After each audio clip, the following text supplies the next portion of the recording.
Explaining yourself is an act of psychological surrender. Most people don't realize this.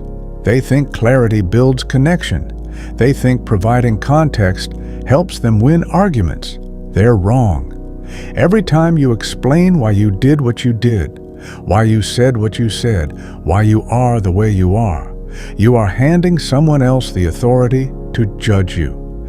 And once you hand that authority over, you spend your life trying to earn it back.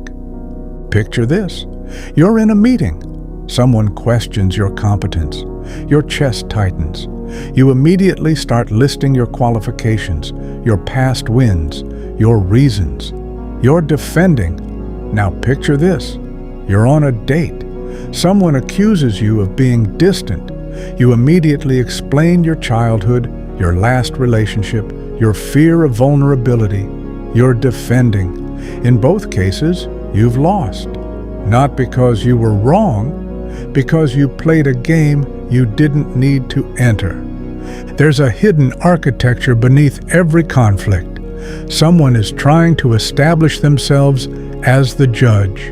And if you answer, if you explain, if you defend, you have just agreed to be the defendant. You have accepted their courtroom. You have put on the prisoner's clothes.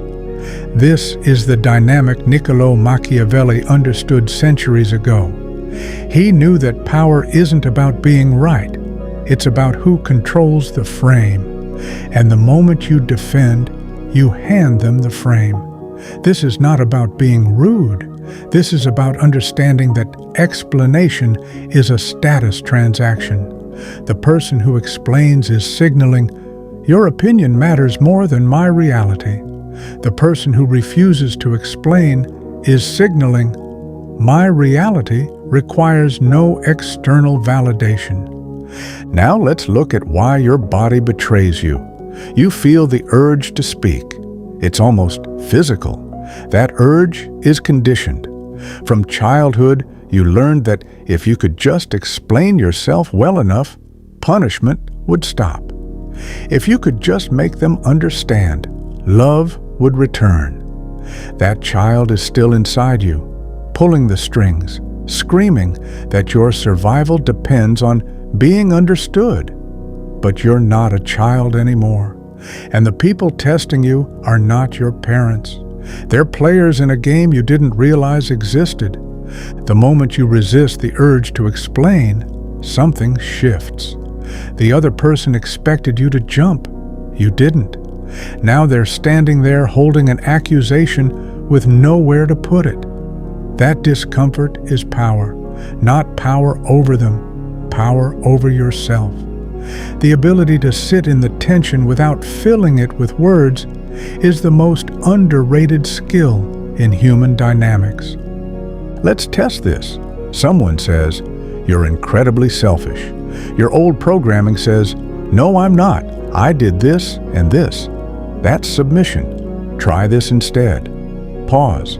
Look at them. Don't react. Let 3 seconds pass. Then say, interesting that you see it that way. That's it. You didn't agree or disagree. You simply observed their observation. You became the observer, not the observed. You're now looking at them, looking at you. This works because the human brain craves resolution. When you leave a statement hanging, the other person's mind starts spinning. They start explaining themselves. They start defending their accusation. Watch what happens. They'll say, well, I just mean you never think about anyone else. Still, you don't defend. You say, tell me more about that. Now they're doing the work. Now they're exposing their insecurities. Now they're the one on trial, and they walked in thinking they were the judge. This is the inversion. Most people think power is about being aggressive. Real power is about never leaving your center. When someone throws an insult at you, they are trying to pull you out of your center. If you react, if you explain, you've left.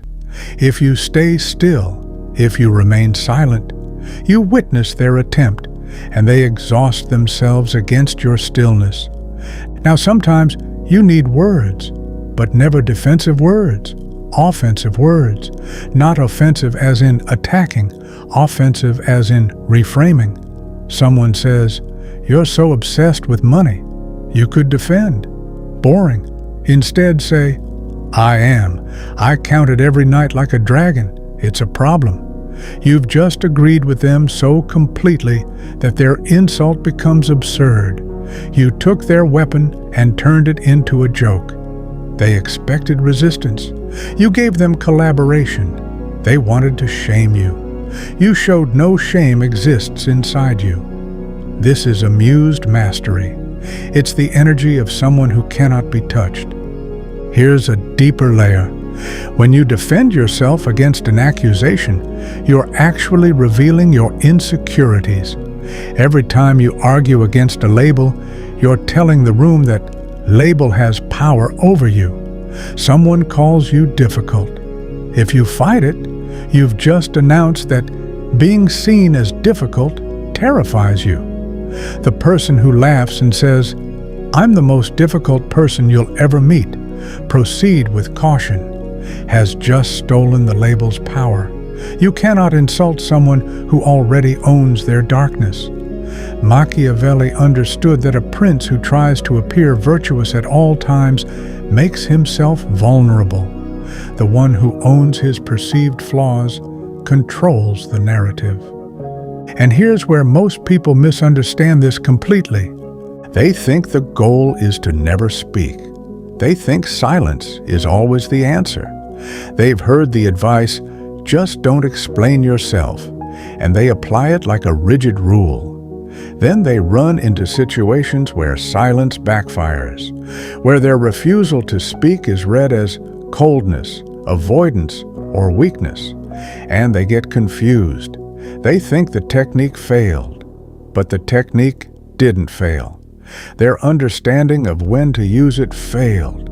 This is the advanced layer most content never gives you. Strategic timing. The art of knowing when silence serves you and when it destroys you. Silence works when the other person is trying to provoke you, test you, or pull you into their emotional game.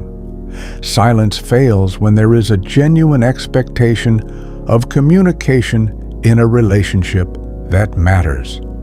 If your partner is expressing real hurt and you sit there in stoic silence, you're not powerful. You're emotionally absent. If your boss asks a direct question about a project deadline and you stare at them blankly, you're not mysterious. You're incompetent. The difference is intent. Are they attacking your identity or requesting information? Are they trying to diminish you or connect with you? Are they playing power games or engaging in good faith? You must read the room.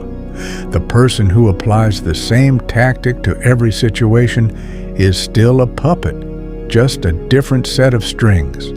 So here's the distinction. When someone attacks your character, silence or reframing is lethal. When someone asks for clarity on a factual matter, answer directly. When someone is emotionally vulnerable and needs to feel heard, silence can be present and powerful. But it's a different silence. It's a silence that says, "I'm here, I'm listening," not "I'm above this." The energy is completely different. This is where most people get stuck. They learn the techniques, but not the discernment. They become rigid, and rigidity is its own kind of weakness because it cannot adapt. True power is fluid. It knows when to speak and when to remain silent. It knows when to defend and when to let things pass. It knows that sometimes the most powerful move is to explain, but only on your terms, only when you choose, never because you were pulled into it. Let me give you the exception. Sometimes you explain strategically, not because you need to be understood, not because their opinion matters, but because explanation serves your objective. You're in a negotiation. The other party is confused about your position. Clarifying removes obstacles to getting what you want. That's not defense. That's strategy. You're not explaining yourself. You're explaining the situation. There's a difference. One comes from weakness, the other comes from control. Or consider a relationship you value. Someone you love misunderstands your intention. You could stay silent and let them suffer. That's technically not defending. But is that power or is that cruelty? Real power includes the ability to build bridges when it serves something you care about. The key is that you're not doing it because you need their approval. You're doing it because you choose to. You're not begging to be understood. You're offering understanding. That's a completely different energy. This is the nuance that separates those who merely study power from those who embody it. They know the rules. They also know when to break them. They know that silence is a weapon, but a weapon used indiscriminately wounds the user. They know that explanation can be a gift, not a surrender, if it comes from fullness, not emptiness. Now let's go back to the internal work, because without it, none of this lands. Techniques without internal architecture are just costumes. You can wear the clothes of a king, but if inside you're still a servant, everyone feels it. The pause only works if you're actually still inside. The reframe only lands if you genuinely don't care about their opinion. The silence only cuts if you're not secretly hoping they'll fill it with approval. So you have to ask yourself why their words hurt. Why does it matter if they think you're selfish? Is it possible you're afraid they're right? Is it possible you've been running from that part of yourself? The ultimate freedom comes when you stop running. When you look at your own shadow and say, yes, I am capable of selfishness. I am capable of cruelty. I am capable of failure. Not because you want to be those things, because denying them gives them power. Owning them makes them ordinary. You cannot be blackmailed with a truth you've already admitted. Think about the most powerful people you've encountered. What did they have in common? They didn't explain themselves unnecessarily. They made statements. They didn't justify. They acted. And when someone challenged them, they didn't crumble. They either ignored, reframed, or simply observed. But when the situation demanded clarity, they provided it cleanly, without emotion, without pleading. That presence isn't magic. It's the result of internal work. It's the result of killing the need to be understood while retaining the ability to communicate.